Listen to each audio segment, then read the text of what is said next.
Today on the Business Builders podcast, we're talking about how to identify the kind of business development people who will help you grow your business. We explore the skill sets, personality types, experience, and specific attributes that separate great BD people from the rest, and we discuss raising people up internally versus going out to market.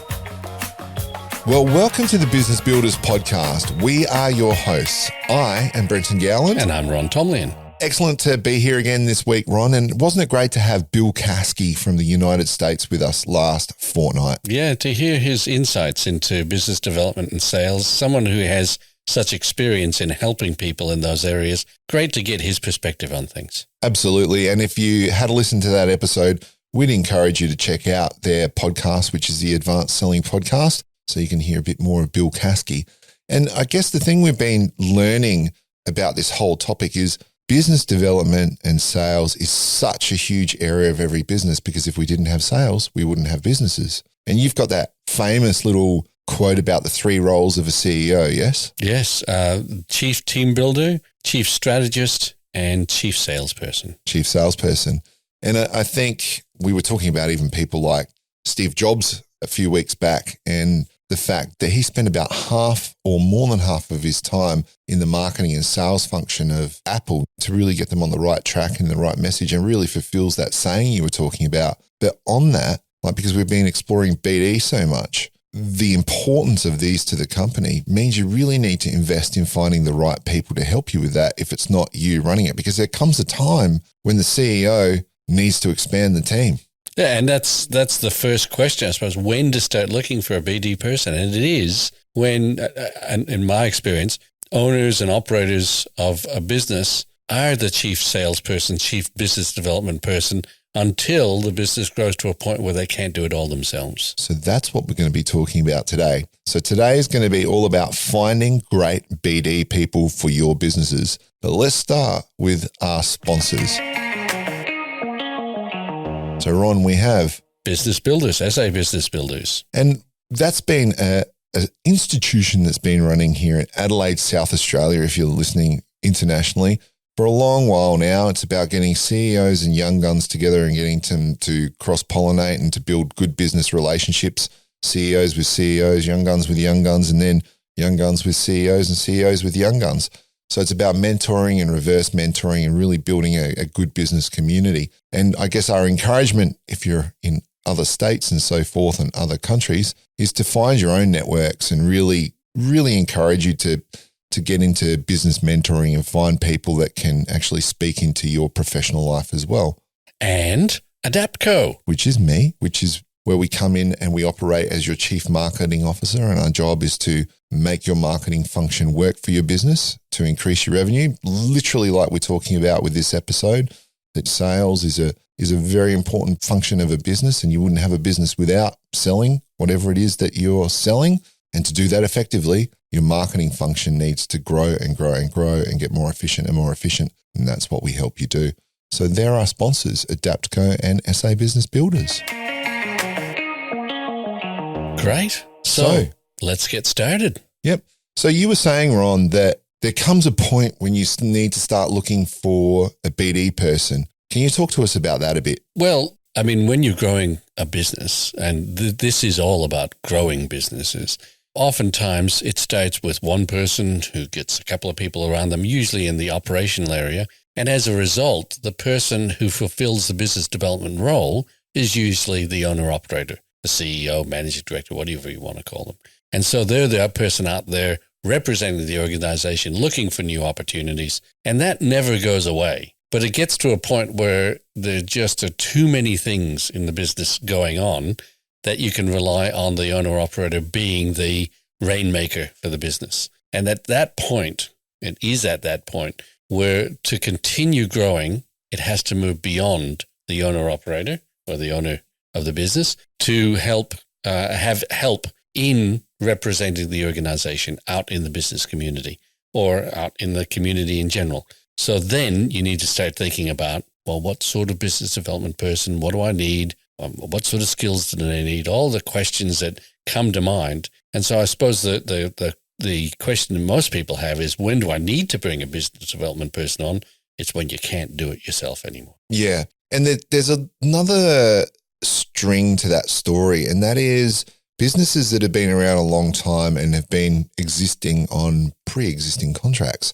I actually interviewed a business that was 12 years old and quite a large business here in Adelaide last week. And they are starting to look for a BD person now, first time ever, because they've been existing on tenders that they've won, but now they want to start getting extra work in the door. And so they're starting to look for a BD person, which is actually what started this topic being discussed between us. Because how do you find a good BD person? And it's so important that if you want that function, particularly if in the case you were talking about, it's been an owner operator. So it's been a role that's been close to their heart, if you want, because the business, particularly with an owner operator, is generally close to their heart. And, you know, part of running a good business is forming that detachment where you look at it as a business, not this extension of yourself. But on that, you really need to find the right person and get them firing, or right people, dependent, to make sure that your sales progress, that function in your business grows and that it grows effectively and doesn't rope you back in as the CEO. Obviously, you will be involved. Your definition is that the CEO or the owner is the chief marketing officer, chief revenue generator, all that kind of stuff. You will still be involved, and we'll talk about that in this episode, but you really need people who fit the culture of your business and can actually do their job to be able to make sure that it goes in the right direction. Yeah, when I say the chief salesperson, it doesn't mean all sales rely on the CEO. It means that as the organization grows, there was always a role for the CEO or the managing director, again, whatever you want to call that, to be the representative, to be the figurehead for for people outside the organization, customers. And so under those circumstances, the CEO is always prospecting, always looking, always representing the organization. But there are times when you can't rely just on that. And there's levels of detail, there's levels of planning, there's levels of activity that have to go beyond just what one person can do. Well, if you want to develop your business so it's a sellable asset, and really that should be the goal of most business people, is to develop into something that can be sold. It doesn't mean it has to be sold. It just can be sold. It's got to rely not solely on one person. You know, it's that key person danger. And if a business owner builds it around their skill set, that's what will happen. And I've seen that before. Unfortunately. Yeah, well, sometimes it's an eye-opener, and some people come to the realization that their business isn't worth anything because it's all about them, and then they start to change. And that's a good thing. Anyway, absolutely. Yeah, that's the transition that happens. To summarize, we're saying when it gets to the point that you can no longer do it yourself, you go looking for a BD person, or when your team, let's extend that a little bit, when your team doesn't have the capacity to do it. Because everyone in the business should be in one way or another involved in business development. We've talked about that before. It's at the point where you need someone who is looking after that exclusively and can coordinate those efforts. Yes. Okay, so that then gets to the point of what are you looking for?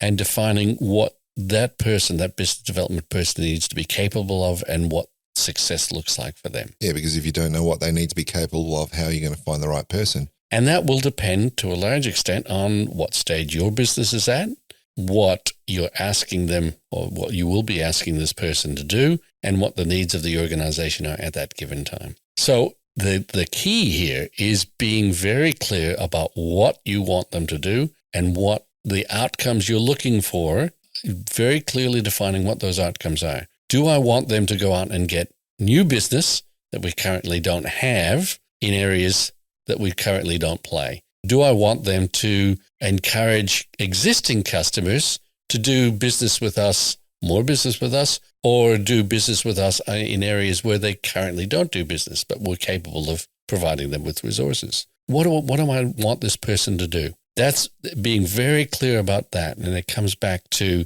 understanding what success looks like. How will I know that this person is being successful? I need to define it before I start looking for them.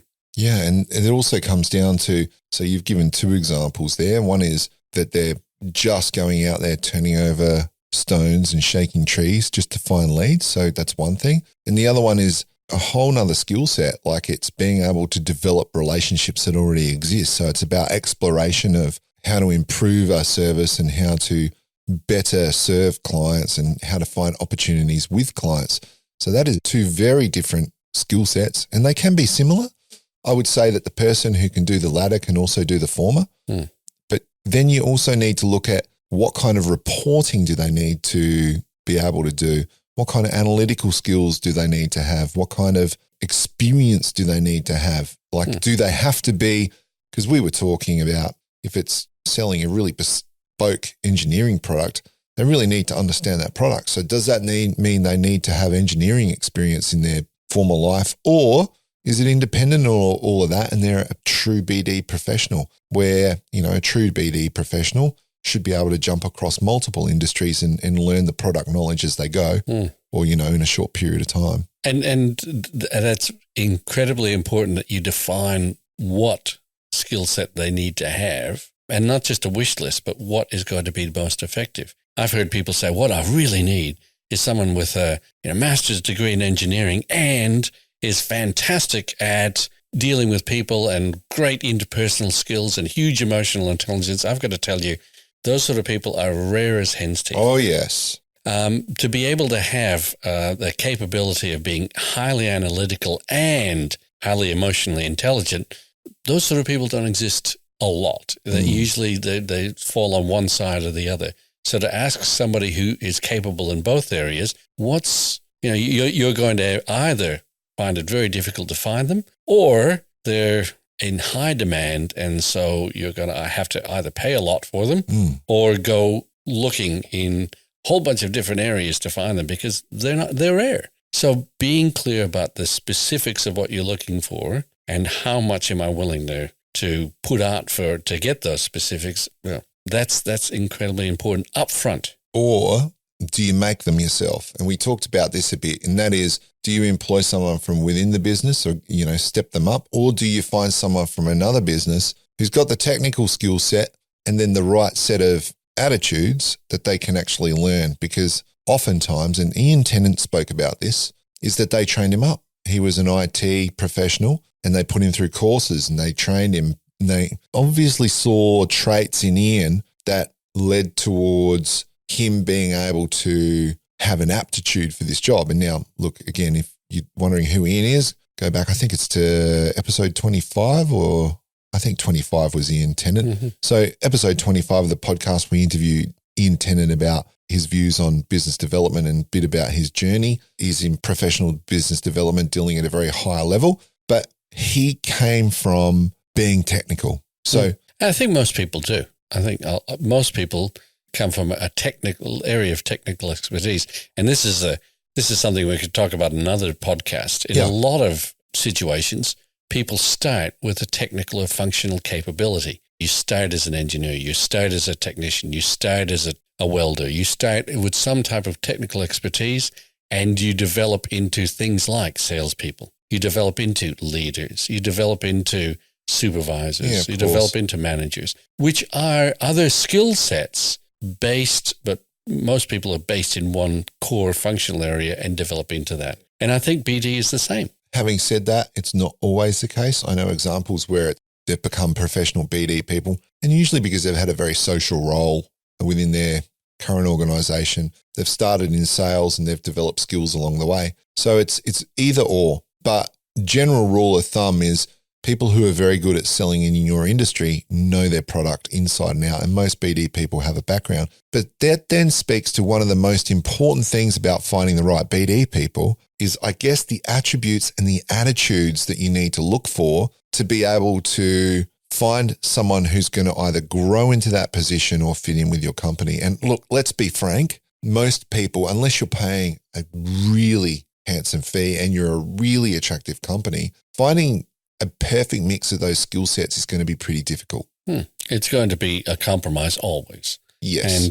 And sometimes for the people coming into the organization too. Because really good BD people get paid very good money because they're worth it. And so what sort of, from your experience, what sort of attributes are you looking for? We talked a couple of podcasts ago about, the business development mindset. So we've already gone through some of those mindset aspects, but what are the attributes that you look for when you're advising people on the business development people that they should get in? Well, we were talking about DISC profiling a little while ago, and those personality types, and we can get into that in more detail later, but you've got the whole introvert extrovert thing, right? I think there's a certain kind of profile or a few certain kind of profiles that would fit the BD attributes well. And I think rule of thumb, not always the case. Sometimes introverts can be great salespeople depending on what it is. I know some really, classic introvert style characters who sell health products and science products really well. Rule of thumb is you need someone who, firstly, is confident in reaching out to other people and who gets their energy from reaching out to other people, and extroverts do. Introverts, it sucks their energy. So you really need someone who's confident and a little bit more extroverted than they are introverted, because otherwise the job's going to really impact on their energy levels and their mental kind of health levels. So you really want to make sure that you've got to handle rejection, because for every sale you get, you're going to get 20, 30, 40 rejections. So not taking it personally. Yes. Yeah, and that detachment we talked about last time. 100%. So first thing I'd be looking for is a fairly outgoing personality, someone who enjoys being with people. Yeah. And this is what, when people employ people from internal kind of resources, they recognize these things in people. You can't put a square peg in a round hole, but if you find someone who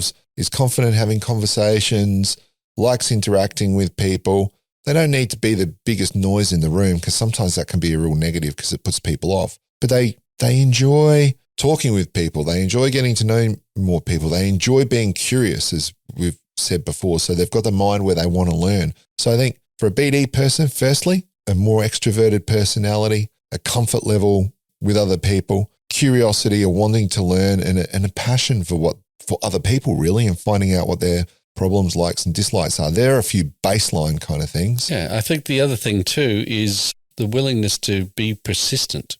You can't, as you said before, you're going to get a lot of rejection. That's part of the role. Apart from detachment, you've got to be willing to pick yourself up and move on to the next BD assignment. So under those circumstances, persistence and a little bit of discipline. Absolutely. And discipline, otherwise you're going to get nothing done. But I want to also highlight something I believe is incredibly important, and that is a willingness to learn. If you've got all those other attributes, but you think you know best, you're going to be at loggerheads with people in the business constantly. If you have a willingness to learn, one, you can teach others and you can become a manager because you model the behaviors that you want in other people. But the willingness to learn is, again, going back to Ian Tennant, and you got to be able to study. Business development is a science. Mm-hmm. It's not just going out and relying on your skills of being great in a crowd or being able to be good one-on-one with someone. It's a science. And there is a lot to learn about a particular science because you'll always be learning. People are constantly changing. And we were just talking about the way people change. We're talking about acronyms now, and people are having conversations about how they refer to people, which is new. It's not a big thing. But if you have someone who's really old school and they act a certain way, they're going to get nowhere with generations that are more progressive. If you're not willing to learn and change and you think you know best, you're not going to long-term do well in sales because you're going to rub people the wrong way. And it's, people who don't want to learn often push their perspective and their point of view. No customer wants that. Yep. Customers may want to be guided at times, but at the end of the day, they want people to understand the situation and the problems they have to see whether you can provide solutions. Yep. That means listening. Yep. That means probing. That means questioning. I would say great business development people are great at questions. Yeah. Not so much answers. That comes back to that curiosity thing, which I know that you go on about. So it's, if you don't ask questions, if you don't want to learn, right? Mm. So we keep talking, again, these are examples that you've given about malpractice is... the definition of malpractice being prescription before diagnosis. Yeah, which says you don't want to learn. So that brings us back to, so the key attributes we just talked about, let's list them off. Being persistent, as I just said, being willing to question, having empathy with people and being good with relationships, a little bit of extroversion. Extroversion, yeah. Can help along the way, and a little bit of discipline, as I've said before. So being able to focus on where you're going to get your biggest bang for buck. Yeah, and probably the lucky last one we'd put down to all of that is being a team player, because you have to be successful with business development, you have to be able to organize and interact with other people within the businesses we've talked about to be able to really get things over the line. So the capacity to collaborate with other people and be part of the team rather than, I know there's no question that and these can be quite successful individuals, but I think especially in services, the concept of the lone wolf who goes out there and wins big, yeah, it can work, but I think it only works in certain types of businesses where volume is important or big contracts but even then, under those circumstances, you need a team behind you. And that means getting people to collaborate and work towards a singular purpose. Yeah, I haven't seen too many examples where a lone wolf works really well. I can think of movies where it's kind of happened, but I think in reality, you need to be able to activate a team, as we've discussed. Truly good BD people, if you want the right attributes, it's got to be they're willing to be a team player. And again, if like we were talking about earlier, sometimes you need to develop them yourself. You look for those attributes within a person, or at least very core for them to be confident with people, confident with talking, get their energy from talking and be willing to learn. And I think an important aspect of all this, the final thing I'd like to say is, it's not only what they're like, but what do you need to do as a business owner to ensure their success? So how do you need to support them? And I think that's worth discussing at this point as well, because it's all very good to say we've got the right person, we've chosen the right person, and that's where it stops. And I don't think it does. Yeah, if you leave someone to their own devices and then just harangue them about not getting results, you're not really helping them. I think from what I've seen and what I've experienced, if businesses set up their BD people for success, they're going to do a few things. Firstly, I don't know what people think of this, but they need to set up KPIs. They need to set up clear measures about what that person needs to do, right? In my opinion, that needs to be set up before the person is even engaged. Correct. So this is what I was getting to before about being able to define success. That's having measurements, having key performance indicators, knowing what success looks like in a quantified way. Yep. So they need to do that. And then they need to also talk about what do you need to learn. The people who run the businesses need to be committed to training their people. And the reality is, as we talked to earlier, most BD people, BD is a science. It's an actual field. You can't find many courses on it yet. And it's really wrong, because this is something people need to learn, just like they need to learn to run a business. There's more courses on running a business than there are about how to properly go out and sell or to be able to develop your business. Anyway, long story short, you need to be able to train your people. You need to be able to raise them up and be committed to training. So you've got those KPIs. Well, let's talk about getting you doing. I would say not only training, I think training is terribly important, but it's getting the whole organization, but particularly those that are directly involved with BD, to be willing to learn.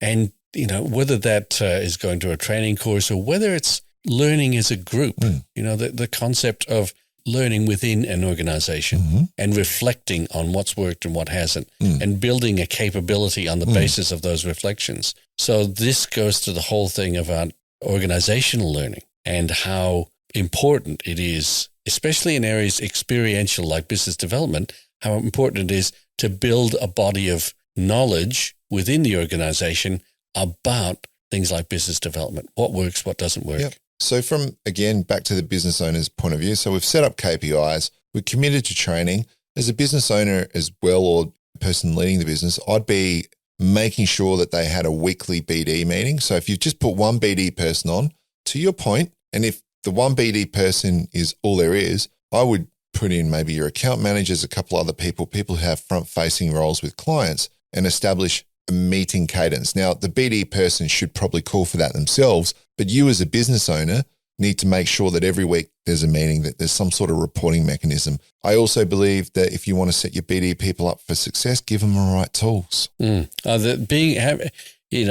can't expect people to do anything without the right resources to be able to do it. Oh, here's Microsoft Excel. That'll be all you need, won't it? Yeah. No. And being and continually talking about what is it that you need to be able to do it. Now, it's got to be justified. It's got to be on the basis of the development and the learning and that the organization is going through. But starving any function from resources is a recipe for disaster. Yeah, 100%. So, and what I mean by that as well, like if you're giving them the right tools, then you need to give them a mandate to use it. Or not a mandate, but you need to give them a reason to use it. So if you give them a CRM, and I believe every BD person needs to have some sort of CRM, you then, as you're setting your meetings, you require them to input information into the CRM to be discussed at these meetings. So you also, there's this saying, if you expect, inspect. So yes, I'll give you this tool. You've got this set of KPIs. I'm going to give you this training. I want to see your activities expressed through notes in this CRM and then reported on each month. So you set an expectation that they will use the tools that they require. And I think that, talking about KPIs and so on, we've talked about it before. I'm going to emphasize it again. Make sure that there are KPIs associated with the outcomes, so lag indicators, but also make sure there are KPIs associated with the activities, lead indicators. It's not just about getting the sale. It's what are the indicators before the sale that we are going to get the sale later on. For instance, activity in terms of meetings, in terms of tenders, in terms of networking. So making sure that you're helping people to be accountable and that it's important enough to you that you give them the time to pay attention to that accountability. Now, the last thing there's probably a bunch of other things I'd do, but the one other thing I'd say if you want success from BD people that you put on is to give them a voice at the table, right? And what I mean by that, so if you're training someone up from your internal staff, it might be that your CEO or your upper management has a one-on-one and then reports those things up until that person, and then you give them some experience, whether it's in front of a management team or a board or whatever it is to grow them. But a good BD person should be a resource for a management team, a thermometer for what's happening out in the marketplace, a lead indicator, someone who can speak into, if they're really good, where the business is going and what they see on the horizon. So I believe they need a voice in the management meetings at least, not necessarily at the board level. Sometimes, yes, at the board level, you might bring them in to have conversations, but they definitely need a voice at the table. They need to be heard, and there needs to be an expectation set. So maybe monthly, if you have a monthly management meeting or whatever it is, or that person attends, they need to prepare a report on activities and what's happened and results. I mean, in the absence of other activities, as businesses become more sophisticated, the business development person, like salespeople, are the voice of the customer inside the organization, the advocate for what the customer is saying.